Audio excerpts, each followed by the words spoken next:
This here's your hot water heater. Up here.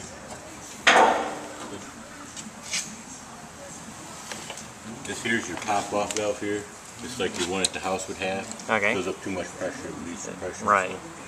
Here's your drain plug here. Okay. So when you want to winterize or something like that, pull the plug here.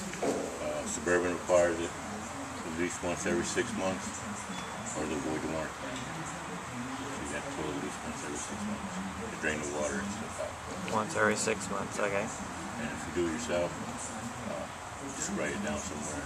Okay. You did it. That way you got some proof. Yeah, you do. Right. They haven't asked me about it about a year now. I know one guy just did it. They asked me, I have proof of it, man. Like, what do you just want? Okay. That's about all there is to the water heater.